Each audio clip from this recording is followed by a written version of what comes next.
Compared to a DRE voting machine, an old-fashioned paper ballot or an optical scan ballot seems like it ought to be really simple, right? What could be a more basic user interface than filling out a paper form?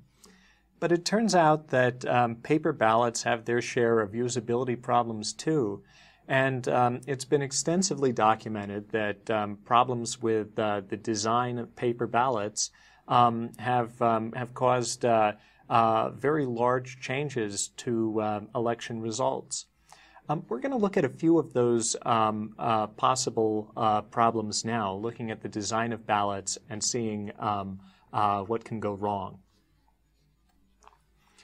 So one problem with paper ballots is that there's something voters interact with only occasionally, only once every year or so on election day.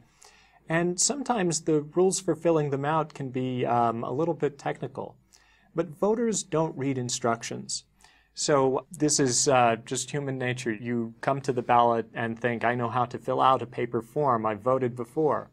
So the instructions on a ballot are something, however, that people in practice usually just glaze over or skip.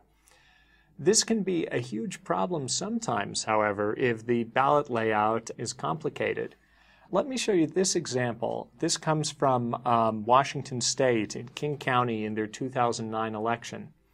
Look at that left column right beneath the instructions.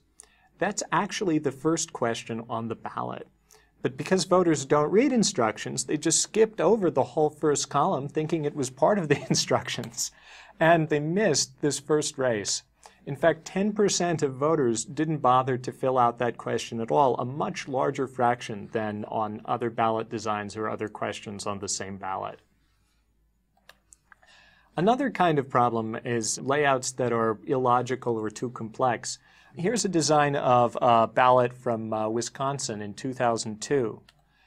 Look at how this first race, the gubernatorial race, is split in the middle of the list of candidates onto the second column. And this was a space-saving measure that the designer of the ballot implemented, probably. But the result was that about 12% of voters didn't cast a valid vote for governor. Probably a lot of them marked a box in each half of that split gubernatorial race, resulting in an overvote condition. They'd marked too many candidates and their vote was completely thrown out. Another problem is if the design of the ballot is internally inconsistent. So take a look at this one. This is a ballot from Los Angeles County in 1979. Observe how the races on the left side and the races on the right side have a fundamentally different layout. There's much more spacing on the right. Also, the style of the titles has shifted from on the left you have a very prominent one on the top, then a tight one on the bottom, and then ones that are rotated 90 degrees on the right side. The problem here is similar to the Sarasota, Florida DRE ballot we saw earlier. 17% of voters just completely missed this Senate race on the bottom of the left side. They were blinded to it by the presidential race on top of it or confused because the headers were different. People just forgot to fill out one of the most important races on the ballot. So all of these are examples of things that can go wrong when the ballot design is poor. And in the U.S., since we have different candidates on the ballot, different races in each local jurisdiction, ballot designs are very unstandardized. They're a range of different designs. They're designed by different people. They run on different systems. There just isn't consistency, and problems like this occur all the time. Here's another kind of problem. This is an example of what's called a ranked choice ballot, and this comes from Alameda, California in the 2010 general election. On a ranked choice voting system, rather than just voting for one candidate, you get to vote for multiple candidates in a priority order. You have a first choice, a second choice, a third choice. And we may get to how those ranking systems work and how the candidates are counted later in the course. But one problem with ranked choice is it complicates the design of the ballot, since voters don't just have to indicate one candidate, they have to indicate a whole preference order. Even though it's complicated, remember, voters tend not to read instructions, so all of this area devoted to how to vote here is generally going to be ignored. Instead, voters are just going to concentrate on this part, the actual choices. So think for a second about what mistakes voters might make here, and then I'll tell you what we find from research in a second.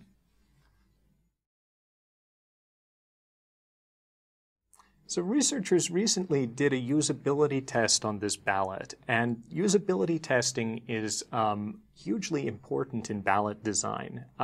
People who do usability testing will tell you that every ballot is going to eventually be tested for usability on election day. So it's a great idea to test it out without it really counting sometime beforehand. And what they do in a usability test usually is they get some volunteers and ask them to fill out the ballot, either for certain prescribed candidates or however they like. But they have a researcher watching, and the researcher gets to note whether the voter has any hesitation, or ask the voter at the end to make sure that the choices that are actually marked are what they intended, or ask if there was anything they didn't understand. So usability testing for ballot designs, whenever there's a major change in the design anyway, is a highly recommended practice. When the researchers tested this ballot, they found out something very, very disturbing, which is that voters looked at this ballot and saw these numbers, 1, 2, and 3, the most prominent things on here. They didn't bother often to read the text next to them. And voters who didn't understand how this kind of ranked choice balloting worked often had a faulty mental model of what they were supposed to do. So they had formed in their mind a picture of how this ballot and ranked choice voting worked that was actually not how the actual rules said it would work. What these voters mistakenly thought was that they were giving points to candidates in each of these positions, that there was 1 point in the first column, 2 in the second, and 3 in the third. So they'd vote for the person they most wanted to win in the third column to give them 3 points. This is exactly backwards. In fact, the person you most want to win is supposed to be marked in the first column. A substantial fraction of voters in usability tests had this faulty conception of how this kind of ballot works. And even though the style had been used for some time, what this means is that those voters' choices in previous elections very likely were not counted the way they intended. So the last thing I want to talk about with paper ballot usability is some design best practices that come out of usability testing. And there's been extensive research with usability tests on ballot design that have led to the development of some really useful guidelines. This is an example of a ballot that's been developed that tries to follow those guidelines. And you can see immediately that it's a much clearer, easier to understand at a glance layout than any of the ballots we've seen so far. But let's look at a few of the features on here. One is that the instructions are simple and they're kept in plain language, avoiding jargon, avoiding unnecessary detail to the maximum extent possible. There's also meaningful use of color and contrast to try to indicate what's what. The name of each race is shaded in gray. All sets of instructions are shaded in blue. Furthermore, the columns and the general layout of the ballot reflect and reinforce the organization. Races aren't split across columns. Races follow from the middle column onward. There aren't confusing split columns as in that earlier ballot. Another guideline that's reflected here is the use of large text, much larger than in some of the other ballot designs, and avoiding all capital letters. Almost all the other ballots we looked at used large caps all over the place, but because they have a more square shape than mixed case letters, they're much harder for people who have any kind of visual impairment or who are reading quickly to parse and understand. Finally, one interesting thing this ballot does is it puts instructions very clearly where voters need them. If you're supposed to vote for only one or for two candidates in a particular race, that's indicated right on the race, with a little caution icon in this example in the lower right on a race where all of a sudden you can vote for two instead of one. All of these things, they're ideas that come out of testing. They're ideas that have been introduced to prevent specific problems. And we really need to encourage jurisdictions to adopt guidelines like these in the design of ballots to avoid all of the many kinds of errors that we've seen. If jurisdictions don't, you can imagine cases where someone designing ballots might even deliberately try to introduce usability errors. In this way, usability problems can become security problems as well as a kind of problem that reduces voters' ability to cast the votes they intend.